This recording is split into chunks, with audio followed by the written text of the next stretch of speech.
Hi everybody, Brandon Manley with Manley Masterworks. I wanted to make a video about this table. This is one of my all-time favorite projects.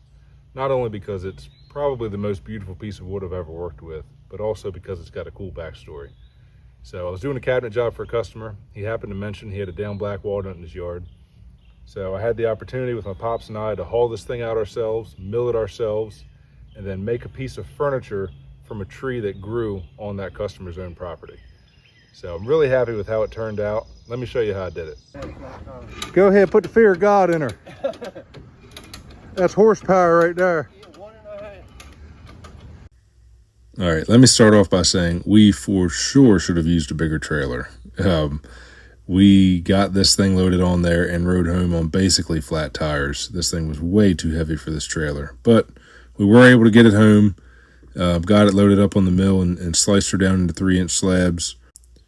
We actually had to trim it down to fit on the mill. It was 54 inches diameter, so we had to cut it down to 48. That's all the mill will accept. But got it cut down. It's basically 4 foot by 8 foot sheets, 3 inches thick. That's what each slab worked out to be, roughly. Of course, they've got voids in them. But we let this air dry for about a year before we took it to the kiln.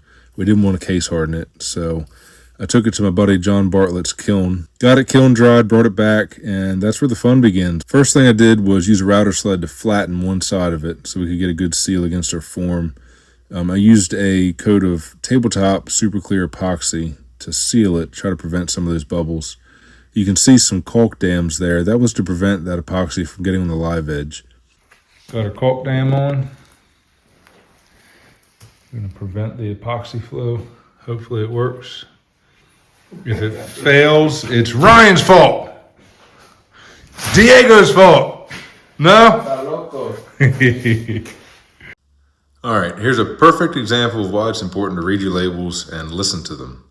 I have my 2-part epoxy here, super clear, good stuff, been using it for years. However, it says on this label, storage, keep between 70 and 84 degrees.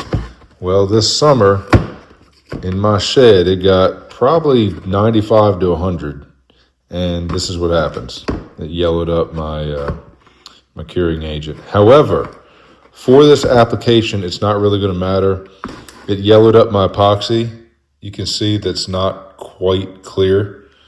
So a little bit of a bummer, but in this application, it doesn't matter at all because this is a seal coat, not a pour coat.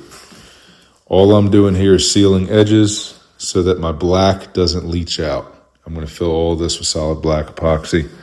So this will all be cut back off. I'm going to resurface this slab after the pour. I'm going to resurface it and take probably a good 1/4 to 3/8 thickness out. So I'll be cutting all this clear back out again. So it doesn't really matter for me. But in the future, keep it in a cool, dry place, 70 to 84 degrees. One lesson I learned here, a hard lesson learned, was to get bigger mixing containers. I only had the 2.5 quart buckets, so I had to mix round after round after round after round. First pour took about 4.5 hours.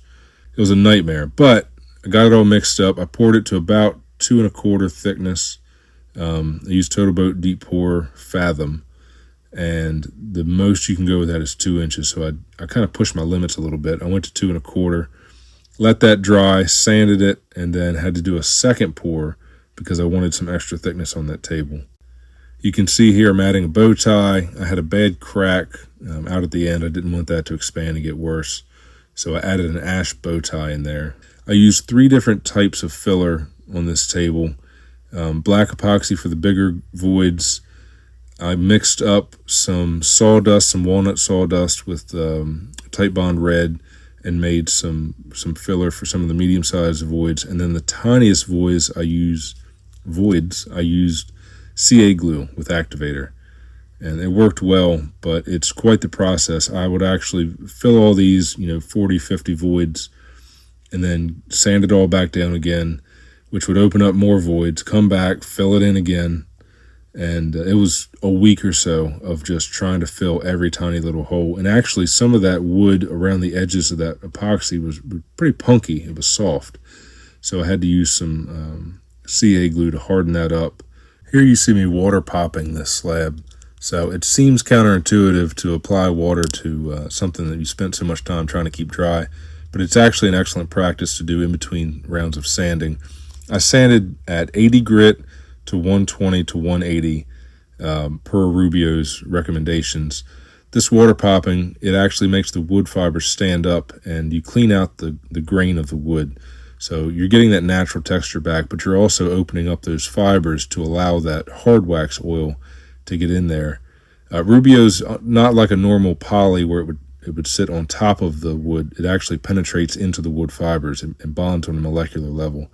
So in order to really get it in there, you don't want to sand past 180. I'm super happy with this Rubio finish. It's really forgiving. You just put it on, rub it in, and buff it off. I did 2 coats on each side with a round of sanding with a red maroon Scotch-Brite pad in between. So it was a little time consuming, but ultimately really worth it. And the best thing about it is you don't have to have a perfect environment. With a poly or a tabletop epoxy, you really need a dust-free environment to get a perfect finish. And with this, you just wipe it on and buff it off. If you've got dust, you just wipe it off. Like I said, it's forgiving and it's easy to work with and really provides an excellent finish as well. So after the Rubio, I did 3 coats of Blacktail Studios N3 Nano ceramic finish, 2 coats of the hard coat, and then 1 round of top coat.